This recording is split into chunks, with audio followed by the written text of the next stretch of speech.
মধ্যপ্রাচ্যে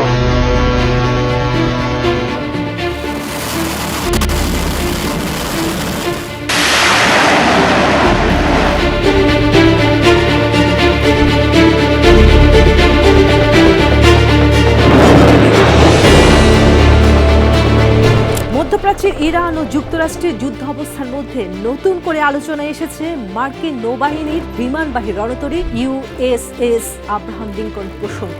দীর্ঘদিনের মোতায়েনকে কেন্দ্র করে রণতরীটির নাবিকদের মধ্যে অসন্তোষ এবং অভ্যন্তরীণ সংঘর্ষের দাবি উঠেছে। একই সময়ে ইরানের পাল্টা হামলায় মধ্যপ্রাচ্যে মার্কিন সামরিক ঘাঁটিগুলোরও ঝুঁকির মুখে পড়েছে বলে দাবি তেহরানের। সব মিলিয়ে দীর্ঘমেয়াদী সংঘাতের চাপ কতটা বাড়ছে যুক্তরাষ্ট্রের উপর, এসবেরই বিস্তারিত নিয়ে এবারের ইনসাইড স্টোরি আপনাদের সাথে আছি আমি চন্দ্রানী চন্দ্রা।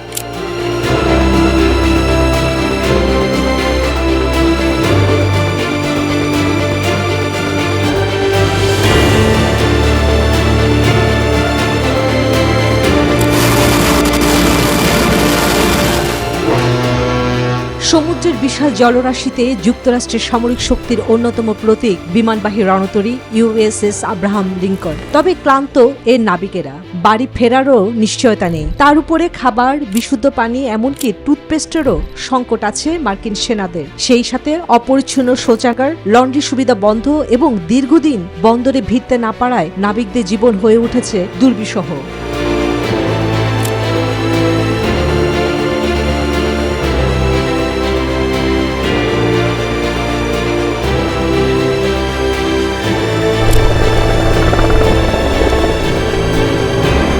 তাই এবার বাইরের কোনো শত্রু হামলা নয়, এই রণতরীকে ঘিরেই সামনে এসেছে অভ্যন্তরীণ উত্তেজনার খবর। আন্তর্জাতিক বিভিন্ন গণমাধ্যমের প্রতিবেদনে দাবি করা হয়েছে, দীর্ঘদিন সমুদ্রে মোতায়েন থাকায় রণতরীটির নাবিকদের মধ্যে তৈরি হয়েছে ক্ষোভ ও অসন্তোষ।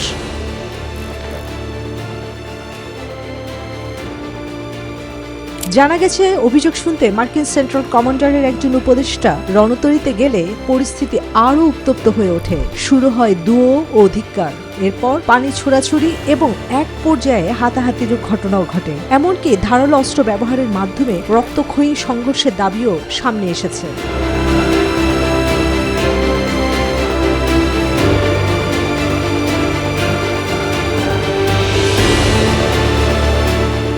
বিমানবাহী রণতরী যতই আধুনিক ও শক্তিশালী হোক, দীর্ঘমেয়াদী সামরিক মোতায়েনের ফলে ভেতরের জনবল যদি চাপের মুখে পড়ে, তাহলে সেটিও হয়ে উঠতে পারে বড় একটি কৌশলগত চ্যালেঞ্জ। শুধু শত্রুর আক্রমণই নয়, দীর্ঘস্থায়ী মোতায়েনের ক্লান্তি এবং অভ্যন্তরীণ চাপও হয়ে উঠতে পারে বড় প্রতিকূলতা। এমন পরিস্থিতিতে দীর্ঘদিন দায়িত্ব পালন করা নাবিকদের উপর চাপ কমাতে যুক্তরাষ্ট্রের আরেক বিমানবাহী রণতরী ইউএসএস জর্জ ওয়াশিংটনকে মধ্যপ্রাচ্য অঞ্চলে পাঠানোর পরিকল্পনার কথাও সামনে এসেছে।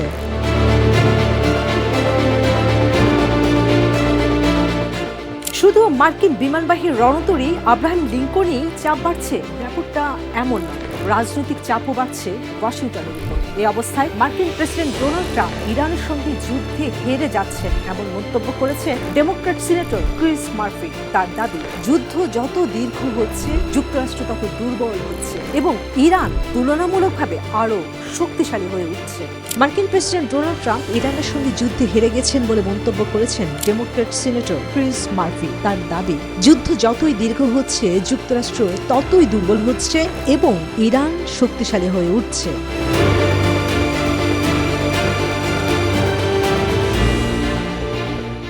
সম্প্রতি সংবাদ মাধ্যম এনবিসিকে দেওয়া এক সাক্ষাৎকারে মার্ফি বলেন, আমেরিকা দুর্বল হচ্ছে, ইরান শক্তিশালী হচ্ছে। যুদ্ধ বন্ধ এবং হরমুজ প্রণালী পুনরায় খুলে দেওয়ার জন্য প্রয়োজন হলে তিনি একটি খারাপ চুক্তিকেও সমর্থন করবেন বলে জানান। তিনি আরো বলেন, আলোচনা থমকে থাকায় হরমুজ প্রণালী পুনরায় চালু করার মূল্যও দিন দিন বাড়ছে।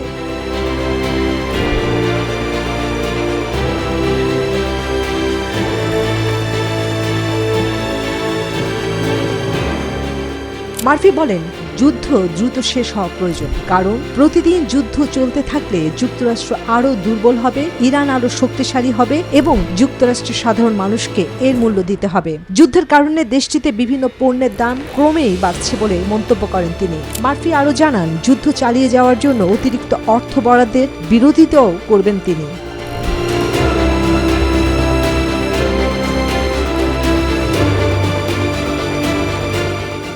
এদিকে এবার নিজেদের সামরিক নীতিতেই বড় পরিবর্তনের ইঙ্গিত দিল ইরান। এতদিন প্রতিরক্ষামূলক অবস্থানকে গুরুত্ব দিলেও এবার সেই নীতি থেকে সরে আরও আক্রমণাত্মক কৌশলের দিকে যাওয়ার কথা জানালো দেশটি ইসলামিক বিপ্লবী গার্ড বাহিনী বা IRGC।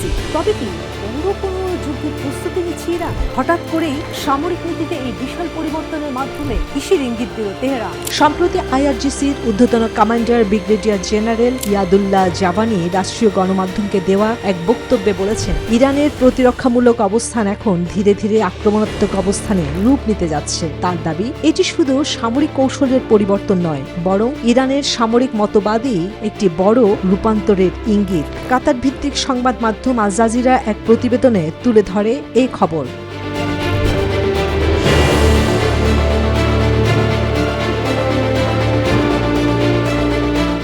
জাবানি বলেন, আধুনিক যুদ্ধের বাস্তবতা এবং সাম্প্রতিক সংঘাত থেকে পাওয়া অভিজ্ঞতার ভিত্তিতেই ইরান নিজেদের কৌশল পরিবর্তন করছে। তার ভাষ্য অনুযায়ী শত্রুর হুমকি মোকাবেলায় শুধু হামলা প্রতিহত করাই এখন ইরানের লক্ষ্য নয়, বরং হুমকি তৈরির হওয়ার আগেই তা সক্রিয়ভাবে নিষ্ক্রিয় করার সক্ষমতা তৈরি করতে চায় তেহরান।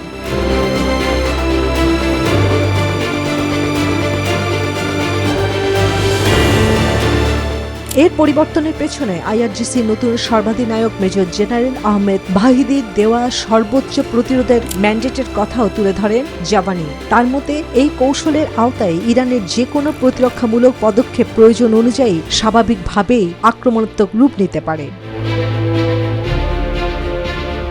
অর্থাৎ প্রতিপক্ষের হামলায় ইরান আক্রান্ত হলে দেশটির সামরিক বাহিনী শুধু নিজেদের ভূখণ্ড রক্ষাতেই সীমাবদ্ধ থাকবে না, প্রতিপক্ষের সামরিক সক্ষমতা ও হুমকির উৎসকেও সরাসরি লক্ষ্যবস্তু বানাবে। বিশ্লেষকরা বলছেন, ইরানের এই বক্তব্যকে শুধু রাজনৈতিক হুঁশিয়ারি হিসেবে দেখার সুযোগ নেই, এর মধ্যে ভবিষ্যৎ সামরিক কৌশলের একটি স্পষ্ট বার্তাও রয়েছে।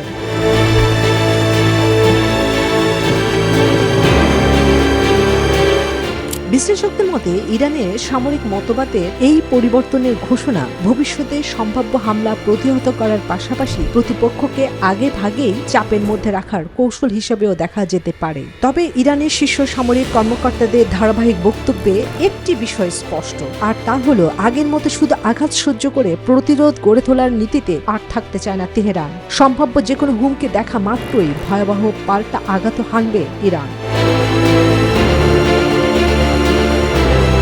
জাবানির এই বক্তব্য এমন এক সময় সামনে এলো যখন সাম্প্রতিক সংঘাতের পর ইরান নিজেদের বিমান প্রতিরক্ষা ব্যবস্থা, ক্ষেপণাস্ত্র উৎপাদন নিয়ে নানা গুরুত্বপূর্ণ তথ্য সামনে নিয়ে আসছে। অর্থাৎ যুদ্ধের অভিজ্ঞতাকে কাজে লাগিয়ে ইরান শুধু প্রতিরক্ষা সক্ষমতা পুনর্গঠন করছে না, বরং ভবিষ্যতের সংঘাত আরও সক্রিয় সামরিক ভূমিকার প্রস্তুতিও নিচ্ছে, এমন বার্তাই দিচ্ছে IRGC।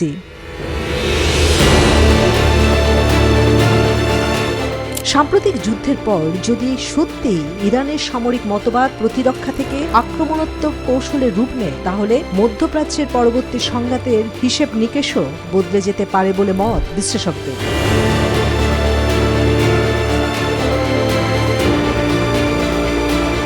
ইরানকে যত সহজেই যুদ্ধে হারানো যাবে বলে ভেবেছিল যুক্তরাষ্ট্র, বাস্তবতা আসলে তার চেয়েও উল্টো দিন দিন যেন যুদ্ধের চোরাবালিতেই আটকে যাচ্ছে যুক্তরাষ্ট্র, যেখানে ক্লান্ত যুক্তরাষ্ট্রের সামরিক শক্তির অন্যতম প্রতীক বিমানবাহী রণতরী USS আব্রাহাম লিঙ্কনের মার্কিন সেনারাও। যুক্তরাষ্ট্রের অভ্যন্তরীণেই বাড়ছে রাজনৈতিক চাপ। তবে কি শেষ হাসি ইরানই হাসল?